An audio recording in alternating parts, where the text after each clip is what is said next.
It was time to buy new drum heads, so in this video, we're doing how to tune a drum. Coming up. Hi, my name is Kevin Zonner. If this is your first time on Rhythm Notes, please subscribe so we can help you level up your drumming today. Good drum sounds come from good players playing good drums on good drum heads, and they've got to be tuned well. And drum tuning isn't always an intuitive process. It needs to be taught. It's something that needs to be practiced, and I'm going to share with you a few of the steps that I've learned along the way. I had a few tips from teachers early on, but for the most part it was try this, try that, try this drum head, try that drum head. Do I like the bottom to be a little bit higher or lower than the top, or vice versa? And then one day I got the best tip of all from one of my favorite drum set teachers. He said, just figure out what the frequency of the shell is, like where's the shell, and then match the bottom head to that shell, and then you can kind of play with the top head. Pretty much if your heads are pitched very closely to the shell, it's going to sound great. It's going to resonate really well, and then you can play around with the quality of that sound, whether the batter head is lower or higher than the resonant head, or whether it makes a boom or a boom sound, or just a constant tone, doom.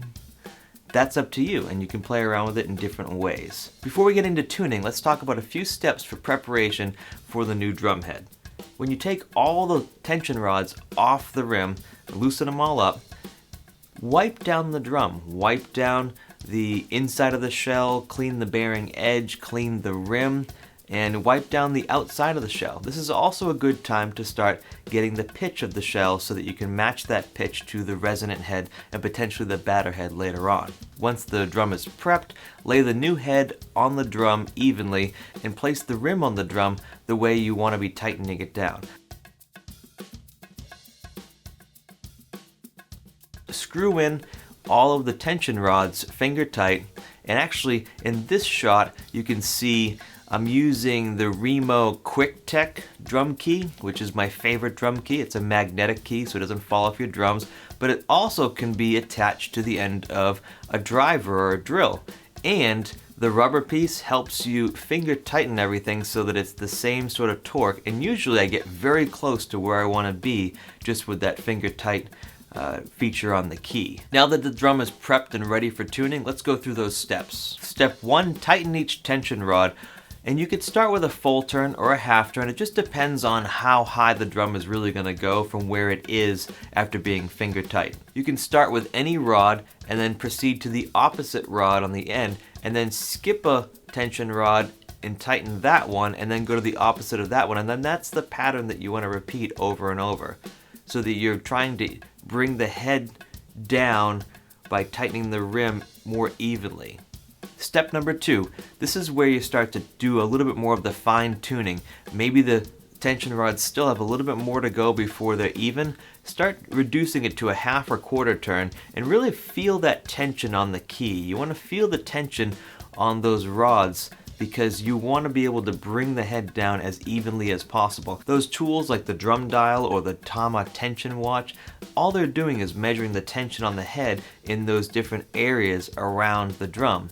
It's not as necessary as some people might think. It's a good tool, but that's all it is. Nothing is going to be better than knowing what you're trying to achieve by tuning in a certain way, and knowing what you want to hear from that drum and when it sounds good, or what to do to bring that drum to where you want it to be. Nothing is better than that. There's no tool better than just developing good ears and good taste. Step number 3, check the intonation by tapping the drum near the tension rods and compare those tension rods.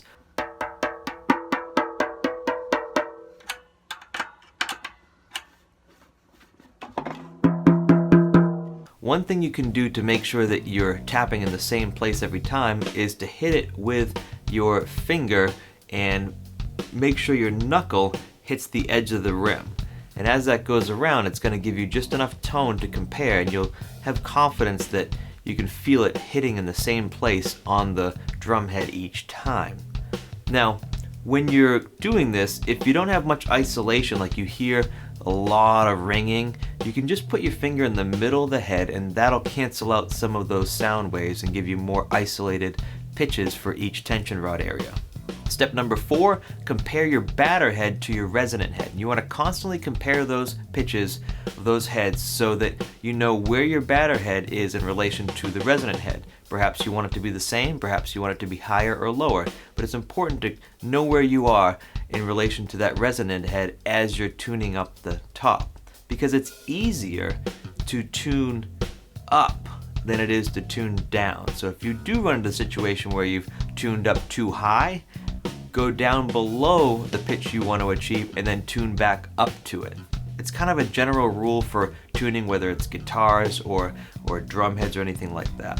And number 5, revisit all of these steps as needed on all the drums, and make sure that after you've played them a little bit, you go back and check, because sometimes the heads can move a little bit. I don't necessarily recommend pushing on the heads or seating the heads. Some people think it's important, but I've done both ways and had good results either way. So if you feel like you want to do that, go for it. But if not, it's not that big of a deal. You might hear the head crack a little bit or seat. Sometimes the glue is a little stiff in there. Not a big deal. Just check the heads after you've been playing them for a little while. So like I said in the beginning, this is a practiced skill. So you have to learn these steps and steps like it, and then practice it and apply it and make adjustments based on your tastes, based on your gear, based on what you're trying to achieve with your playing and your sound. We didn't get too much into specific drums like the toms or the snare or the kick drum. We'll do that in some videos in the future, and we didn't really get into the dampening of the drums too much, but that's all for another day. If you want to watch more videos, check out this one suggested to you by YouTube, and check out this video suggested to you by Rhythm Notes. Please subscribe so we can help you level up your drumming today, and thanks for watching. We'll see you in the next video. Bye.